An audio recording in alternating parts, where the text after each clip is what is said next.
तीसरा अध्याय। कर्म बिना संसार में रही सकता नहीं कोय, मैं भी करता कर्म हूँ देख सका तू मोए। शुरू सृष्टि में यज्ञ की आज्ञा दी करतार, यज्ञ कर्म का रूप है नहीं इस बिन निस्तार। यज्ञ रूप है ब्रह्म का यह जानत धीमान, जो नर त्यागे कर्म को सो मूर्ख नादान। जिमि कुछ करता कर्म है न करना तिमि कर्म, इस कारण करना भला बेजर जाना मर्म।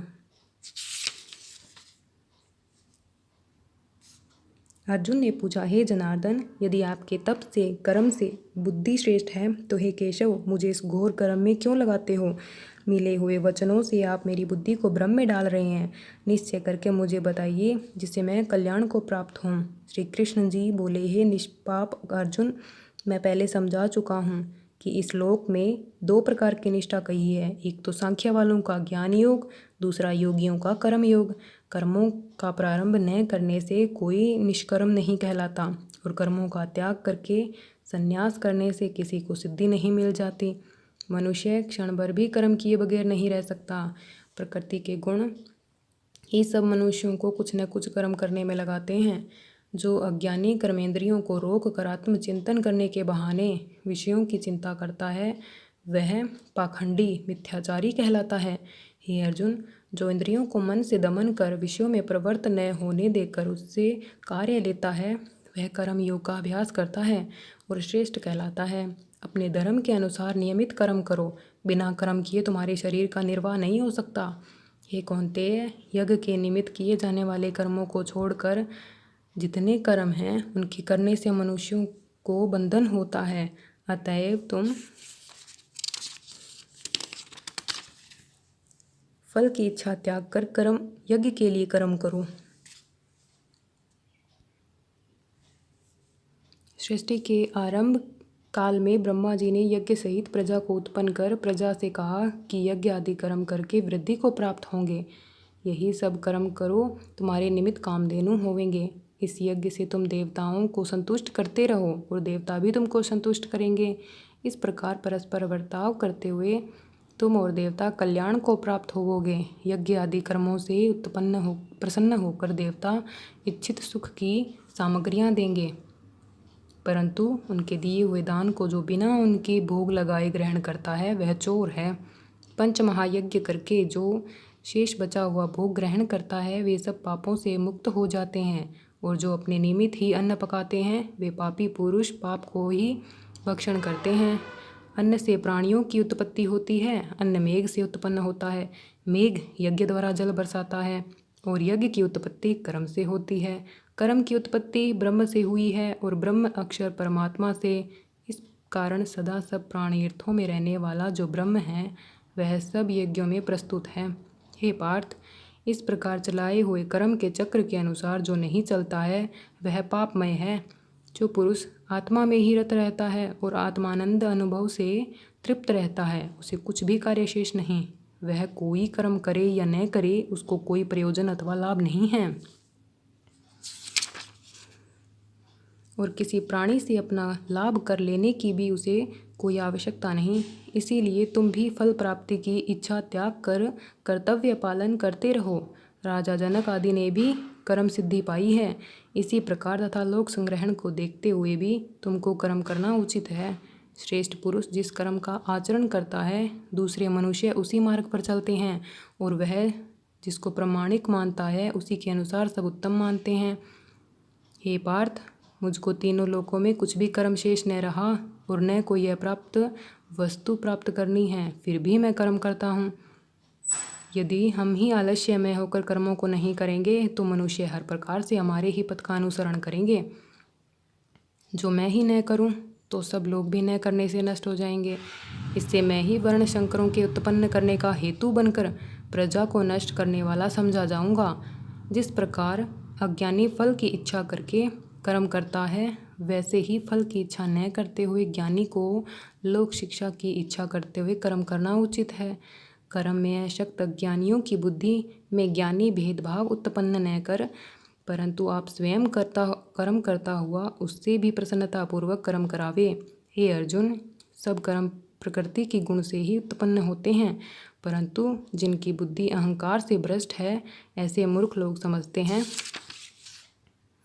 कि हम करता है, परंतु जो गुण और कर्म के विभाग को सच तत्व जानता है वह ज्ञानी पुरुष यह समझकर इसमें आसक्त नहीं होता कि गुणों का यह खेल आपस में हो रहा है। हे अर्जुन, अध्यात्म बुद्धि से सब कर्मों को तुम मुझ में अर्पण करके कर्म फल की आशा छोड़कर संग्राम करो।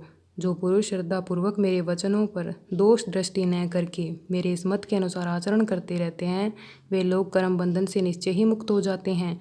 और जो अज्ञानी इस मत पर दोष दृष्टि करते हुए इसको ग्रहण नहीं करते, वे संपूर्ण ज्ञान से रहित हैं। उनको नष्ट हुआ जानो। अपने कठिन धर्म भी दूसरे के सहज धर्म से हितकर होता है। स्वधर्म में मरना ही कल्याणकारक है, परंतु अन्य धर्म भयानक है। अर्जुन बोले, हे कृष्ण, पुरुष को पाप करने की इच्छा न होते हुए भी कौन उसे जबरन पाप के मार्ग में प्रवृत्त करता है? श्री कृष्ण बोले, हे अर्जुन, रजोगुण से उत्पन्न होने वाला काम और क्रोध मनुष्य को पाप मार्ग में ले जाता है। इन्हें करके उत्पन्न इच्छा कभी तृप्त नहीं होती। ये महापापी और घोर शत्रु हैं। जैसे धुआं से अग्नि, धूल से दर्पण और झिल्ली से गर्भ का बालक ढका रहता है, उसी प्रकार विषय की इच्छा से आत्मज्ञान ढका हुआ है। हे कुंती पुत्र, इस शत्रु काम को करके ज्ञानियों का ज्ञान आच्छादित हुआ है। इंद्रियां, मन और बुद्धि इस काम के आश्रय स्थान हैं। इनके सारे विशेषा ज्ञान को आच्छादित करके जीव को मोहित कर लेती है। अतएव तुम सर्वप्रथम इंद्रियों को वश में करके ज्ञान और विज्ञान को नष्ट करने वाले इस काम को जीतो। कहते हैं कि इंद्रियां प्रबल है, इंद्रियों से भी प्रबल मन है। इस प्रकार जो बुद्धि से परे हैं, उस आत्मा को जानकर निश्चयात्मक बुद्धि द्वारा मन को निश्चल करके, हे महाबाहो, तुम इस दुर्धर शत्रु काम को जीत लो। महात्म्य। नारायण जी बोले, हे लक्ष्मी, एक शूद्र अकेला ही वन में रहता था। अनर्थों से बहुत सा द्रव्य इकट्ठा किया, किसी कारण से वह द्रव्य जाता रहा। तब वह शूद्र बहुत चिंतित रहने लगा। किसी से पूछता कि ऐसा कोई अंजन बताओ जिसे नेत्र में लगाकर पृथ्वी का पदार्थ निकाल लूं। तब किसी ने कहा, मांस मदिरा खाया पिया कर। वह खोटा कर्म करने लगा। एक दिन धन की लालसा कर चोरी करने गया, रास्ते में चोरों ने मार दिया। अनंतर उसने प्रेत की योनि पाई। उस प्रेत योनि में उसे बड़ा दुख हुआ। एक वट के वृक्ष पर रात दिन चिल्लाया करता कि कोई ऐसा भी है जो मुझे इस अधम देह से छुड़ावे। कुछ समय बाद शूद्र की स्त्री से पुत्र जन्मा। जब उसका पुत्र बड़ा हुआ तो एक दिन अपनी माता से उसने पूछा कि मेरा पिता क्या करता था और उसका देहांत किस प्रकार हुआ। तब उसकी माता ने कहा कि बेटा, तेरे पिता के पास धन बहुत था, परंतु यूं ही जाता रहा। एक दिन धन की लालसा से चोरी करने गया, परंतु मार्ग में चोरों ने उसे मार डाला। तब उसने कहा, हे माता, उनकी गति कराई थी? तब माता ने कहा, नहीं। फिर कहा, हे माता, उनकी गति करानी चाहिए।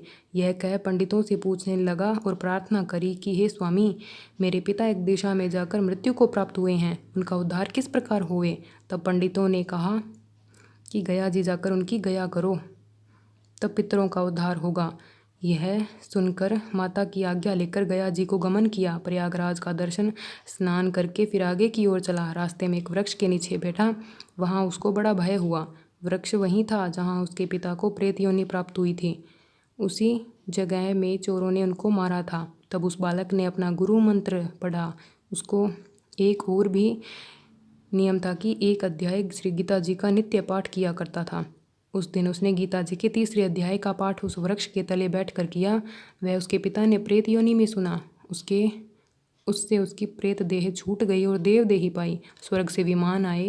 वह विमान पर चढ़कर उसके सामने आया और आशीर्वाद दिया और कहा, हे पुत्र, मैं तेरा पिता हूँ जो मरकर प्रेत हुआ था।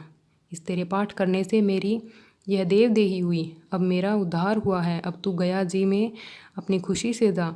इतना सुनकर पुत्र ने कहा, हे पिताजी, कुछ और आज्ञा करो जो मैं आपकी सेवा करूं। तब उस देवदेही ने कहा, देख, मेरी 7 पीढ़ियां पितर नरक में पड़ी है, बड़े दुखी हैं। अब तू श्री गीता जी के 3रे अध्याय का पाठ करके उनको इस दुख से मुक्ति प्रदान कर। इतना वचन कहकर वह देवदेही स्वर्ग को गई। तब बालक ने वहाँ 3रे अध्याय का पाठ किया। सब पितरों को पुण्य देकर वैकुंठगामी किया। जो जीव गीता जी का पाठ करे या श्रवण करे, उसका फल कहाँ तक कहें, कहने में नहीं आ सकता। तब नारायण जी ने कहा, "हे लक्ष्मी, यह तीसरे अध्याय का जो फल मैंने तेरे लिए कहा सो तूने सुना।